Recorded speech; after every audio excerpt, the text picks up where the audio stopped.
Our dog walker knew my wife's secret before I did, because she was paid to keep our dog away from the house. I wish I could tell you I found out through some dramatic message on my wife's phone. I wish there had been a lipstick stain, a hotel receipt, or a stranger knocking at my door. But no. It started with a tired college student named Maya, my old yellow Labrador named Cooper, and a payment history that made no sense once I finally looked at it. My name is Daniel Mercer. I was 39 when this happened. I lived in Burlington, Ontario, worked overnight operations for a regional freight company, and had spent most of my adult life believing that routine was another word for security. I was wrong. My wife Claire and I had been married for 11 years. We had one son, Noah, who was 8 at the time. Cooper had been with us almost as long as Noah had. He was a big, gentle dog with a white patch on his chest and a habit of carrying one sock around the house whenever he got nervous. Cooper loved me in the uncomplicated way dogs do. If I came home from a 12-hour night shift smelling like diesel exhaust and bad coffee, he still acted like I had returned from war. Claire used to joke that Cooper loved me more than he loved her. Back then I thought it was just a joke. My shifts ran from 7 p.m. to 7 a.m. 4 nights a week. I managed dispatch problems, missed pickups, damaged freight, winter road closures, and drivers who called at 3 o'clock in the morning because they had locked their keys in their truck. It was not glamorous work, but I was good at it. I liked systems. I liked knowing where things were supposed to be. A truck had a route, a shipment had a manifest, a delay had a cause. If something did not add up, you didn't ignore it. You checked the numbers. Claire worked in human resources for a mid-sized software company in Mississauga. She was bright, polished, and good with people in ways I never was. She could walk into a room full of strangers and leave with 3 new friends and someone offering her a job. I admired that about her. Maybe too much. For the last year, though, she had been changing, not all at once. That would have been easier. She started buying clothes she said were better for the office. She began wearing perfume on weekdays even when she claimed she was working from home. She started doing her hair before school drop-off, and she began hiring Maya to walk Cooper. At first I liked the idea. "Poor guy needs more exercise," Claire said one evening, scrolling through a dog-walking app. "You sleep during the day, I'm busy with work, and Noah has soccer twice a week. It's not fair to Cooper." That sounded reasonable. So Maya started coming by every Tuesday and Thursday around noon. Then it became Monday, Wednesday, and Friday too. Then weekends. I noticed it because Cooper began acting strange. Dogs notice patterns before people do. Every afternoon around 11:30, he would sit by the front window and wait. When Maya arrived, he would wag his tail, but he would also look back toward the hallway, toward Claire's home office, like he did not want to leave. One Thursday morning, after I got home from work, I found Cooper asleep beside the couch. He looked exhausted, not normal exhausted, not happy dog after a long walk exhausted. His paws were clean, his water bowl was still full, and he had a small red mark around his collar where the leash had rubbed too long. I asked Claire about it. Did Maya take Cooper on a hike or something? Claire barely looked up from her laptop. Probably. She said he had a lot of energy. He's been asleep for 6 hours. He's a dog, Dan. That was the first time she called me Dan instead of Daniel in that cold, impatient voice. I remember it because it didn't sound like my wife. It sounded like someone trying to end a conversation before I could ask the right question. 2 weeks later, I woke up early. That almost never happened after a shift. I usually slept until early afternoon with blackout curtains, a fan running, and my phone on silent. But that Tuesday, I woke at 12:43 p.m. to the sound of Cooper barking downstairs. Not excited barking, warning barking. Then I heard the front door close. I came down in sweatpants, half awake, expecting to see a delivery driver or Noah home from school. Instead, I found Maya standing in our front hall with Cooper on his leash. She looked uncomfortable, not guilty, uncomfortable. "Hey," I said, "everything okay?" Maya nodded too fast. "Yeah, absolutely." Cooper just got a little excited. Cooper pulled toward the living room. His ears were up, his body was stiff. Then Maya said something that stopped me cold. Claire asked me to keep him out for another hour. I looked at the clock. Another hour? Maya glanced toward the stairs. Yeah, she said she had a private video meeting. I felt something move in my chest. Not proof, not even suspicion, just a small, sharp pressure. I told Maya that was fine and handed her a $20 bill from my wallet. She hesitated. You don't have to do that. She already pays extra. I looked at her. Extra? Maya seemed to realize she had said too much. I mean, for longer walks. How much extra? She stared at Cooper. Mr. Mercer, I really don't want to be involved. That was when I stopped asking questions like a husband and started listening like a dispatcher. Maya, I said quietly, I'm not angry at you. I need you to tell me whether my dog is safe.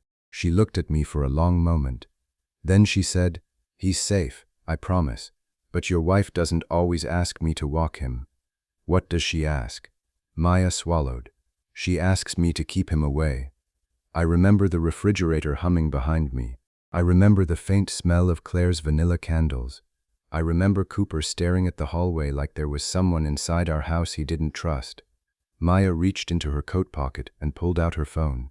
I didn't know you worked nights at first, she said.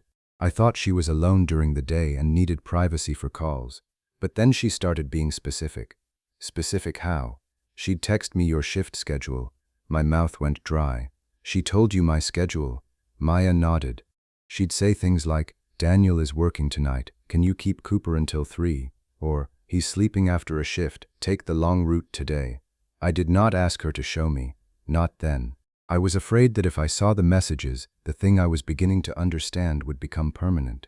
But then Cooper barked again, loud, toward the living room. And something in me changed. Can you send me the messages? I asked. Maya looked frightened. I don't want trouble. You won't be in trouble. I won't mention your name to Claire. I just need the truth. She nodded once. Okay. Then she walked Cooper out the door. I stood in my own front hall for almost 5 minutes without moving. I should have confronted Claire right then. That is what people say when they hear stories like this. Why didn't you demand answers? Why didn't you call her downstairs? Why didn't you throw her out? But confrontation is not always strength.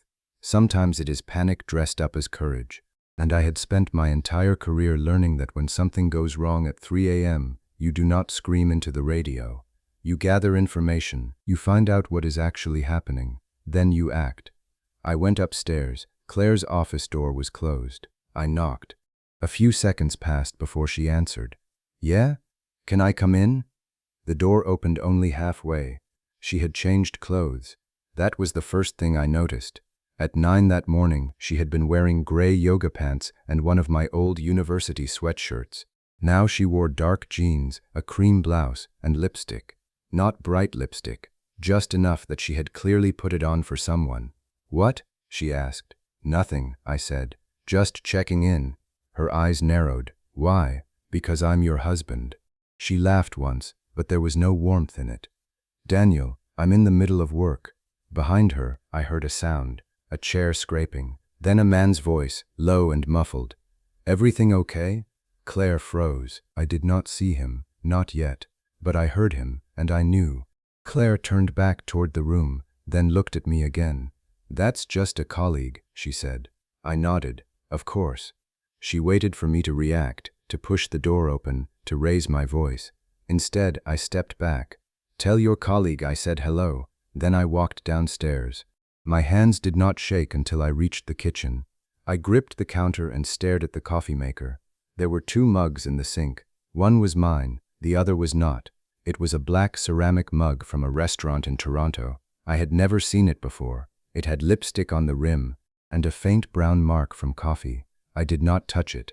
I took a picture. Then I saw something else. On the kitchen island was a small metal key, not a car key, a house key. It had a blue plastic cover with the word Mason stamped into it. Mason Reed. I knew that name. He was Claire's former colleague. He had worked with her at another company before she joined her current one. Claire had mentioned him over the years. Just a friend from work. He helped me negotiate my offer. He's going through a divorce. He's lonely. There is a special kind of humiliation in realizing that the person you trusted did not even need to invent a stranger. They used someone whose name you already knew. Someone you had heard about, someone whose existence had been made normal long before you had any reason to question it. My phone buzzed. Maya had sent the messages. There were dozens, not erotic messages, Not graphic photos. Nothing that would make an easy story. What made them worse was how ordinary they were. Can you take Cooper until 3:30? Please don't bring him back early. Daniel is asleep after shift. Walk near the lake if you have to. If he asks, tell him Cooper was restless today. Mason is coming over. I need quiet. The last message was from 3 days earlier. Maya had replied, "Okay, is everything all right?" Claire wrote, "It's complicated. Please don't judge me." I sat at the kitchen table and read those messages until the words stopped looking like words. Then I opened our shared banking app. I was not searching for proof. I was checking numbers. That is what I told myself. There were payments to Maya's dog walking account. $30, $45, $60, sometimes twice in one day. Over 9 months, Claire had spent more than $4,000 to keep Cooper out of our house. $4,000 to make sure no neighbor saw our dog in the yard while another man parked his car behind the fence. $4,000 to give herself quiet, privacy, time. Then I saw the restaurant charges, lunches on weekdays when she said she was too busy to eat, small boutique hotels outside downtown Toronto, ride-share charges that began near our house and ended in streets I had never visited, a florist, a wine shop, and one recurring payment to a company called Northline Office Suites. It took me less than a minute to search it. Private short-term offices, day rentals, keypad entry, no receptionist, no questions. Claire had not made one mistake. She had built a system. That night, I went to work as usual. I sat at my dispatch desk under fluorescent lights, watching trucks move through weather alerts on a screen. At 1:17 a.m., a driver called from Kingston. He had missed a turn because of road construction and needed a new route. Normally, I would have handled it in 30 seconds. That night, I stared at the map too long. "Daniel?" he asked. "You still there?" "Yeah," I said, "I'm here." But I wasn't, not really. I was thinking about Claire in our house, about Cooper being led away on a leash, about a man named Mason using a spare key while I kept freight moving through the province. At 3 a.m., I opened my personal email and wrote to a family law firm. I did not write, "My wife is cheating." I wrote, "I believe my spouse may be misusing joint funds and allowing an unauthorized person access to our home. We have a child. I need advice on what steps I should take before confronting her." That was the moment I stopped hoping I was wrong. The lawyer I met was named Priya Shah. She was calm, direct, and did not pretend to know how I felt. That helped. She reviewed the payments, the messages from Maya, the key photograph, and the bank records. Then she said, "Do not access accounts that are not yours. Do not record private conversations where you are not legally permitted to record. Do not change locks while your spouse is still legally entitled to be in the home. And do not involve your son in any of this. I don't want to hurt Noah." Then make every decision with that sentence in mind. Priya helped me separate what I knew from what I assumed. What I knew: Claire paid Maya extra to remove Cooper during my shifts. Claire gave Maya my work and sleep schedule. Mason had access to our house. Joint funds were used for secret meetings. A man had been inside Claire's office while I was home. What I assumed: the full nature and duration of the affair, whether Mason had been in our home while Noah was there, whether Claire intended to leave, whether she understood what she was risking. I needed facts. Not because facts would hurt less, because facts would stop her from changing the story. For 2 weeks, I said nothing. I hated every minute of it. I hated coming home and hearing Claire ask, "How was work?" I hated watching her pack Noah's lunch like she was still the woman I had trusted. I hated seeing her kiss our son's forehead at night. And I hated myself for noticing that sometimes, after she thought I was asleep, she stood in our kitchen and looked tired. Not remorseful, just tired. One Friday afternoon, Noah went to a birthday party. I told Claire I had picked up an extra shift.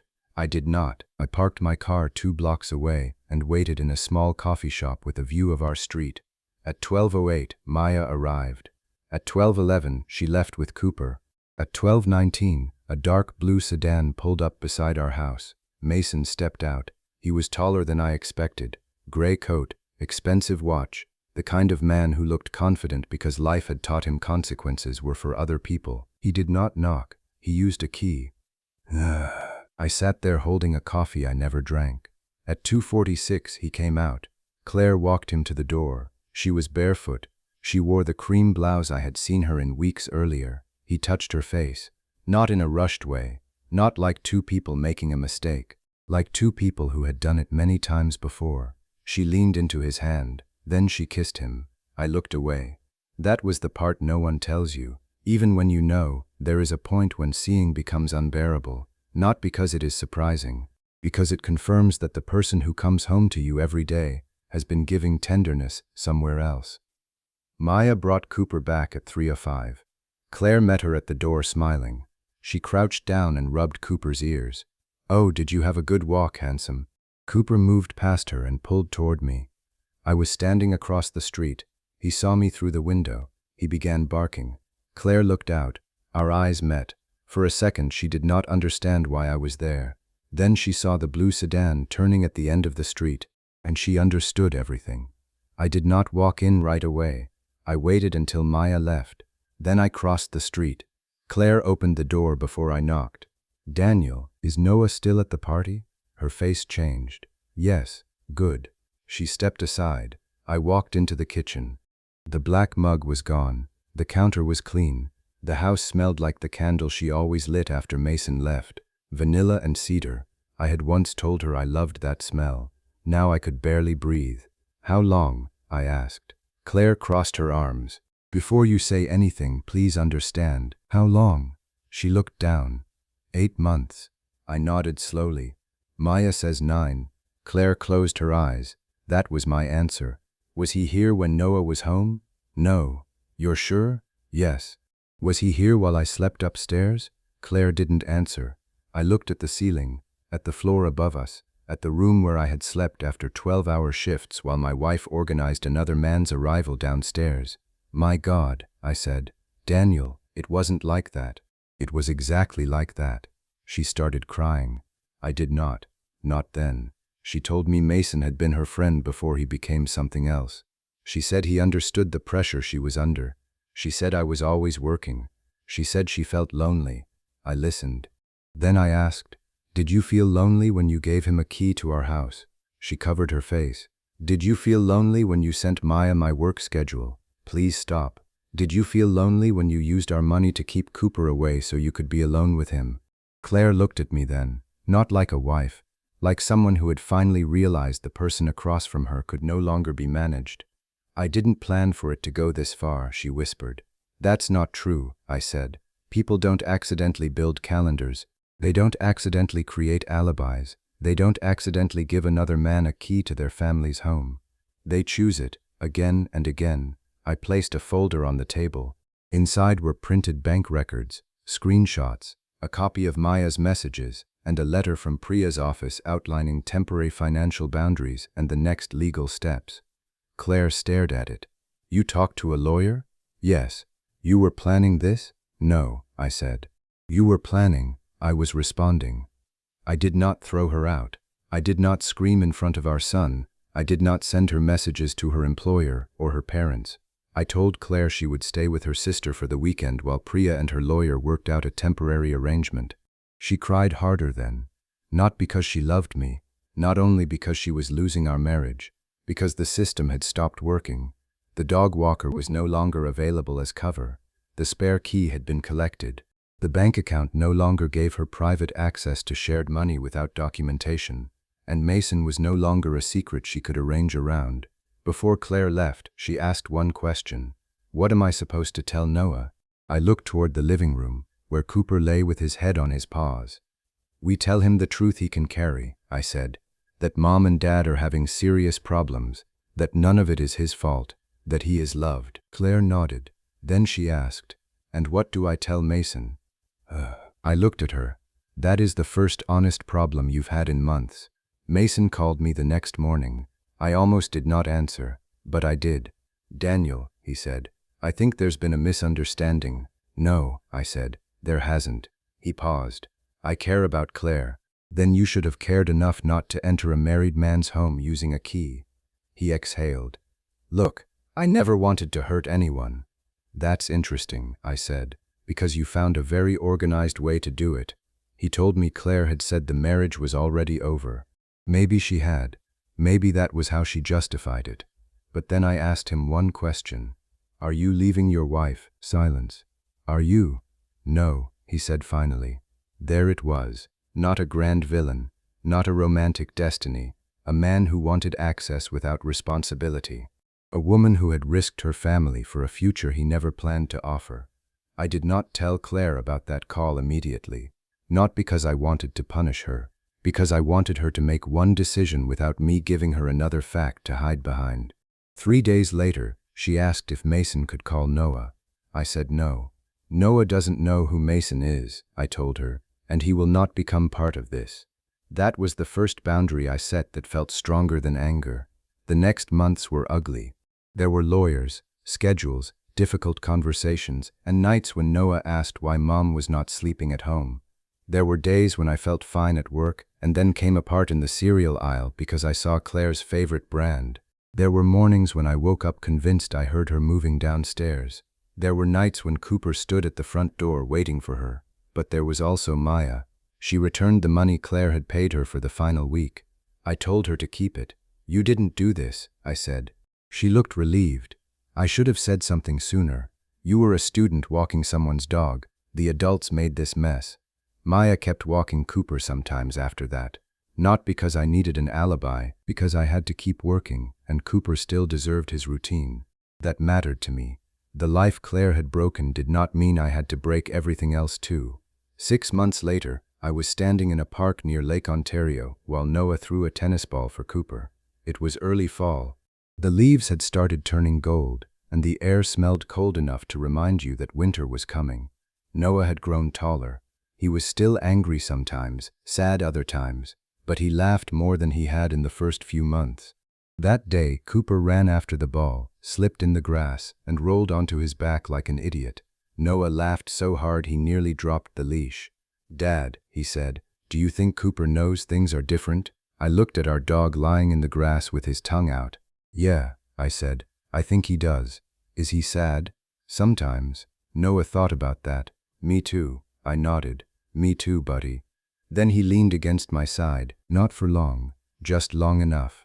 Claire and I were still working through the legal end of our marriage then. I will not pretend I had forgiven her. I had not. But I had stopped measuring my life by what she did in secret. Mason was gone. His marriage had its own consequences. Claire eventually understood that the man who told her she was his escape had never intended to make her his life. That was not my victory. It was simply reality catching up. My victory was quieter. I slept through the night again. I stopped checking bank records every morning.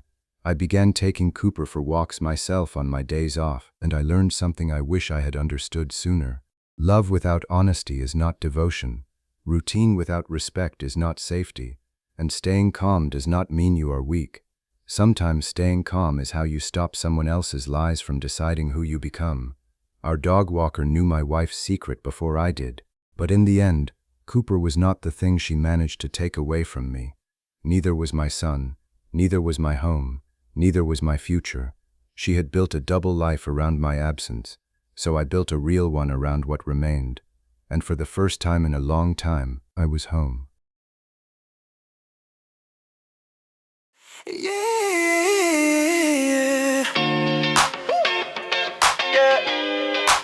Saw you stepping in, all eyes turning, heartbeat skips to your rhythm.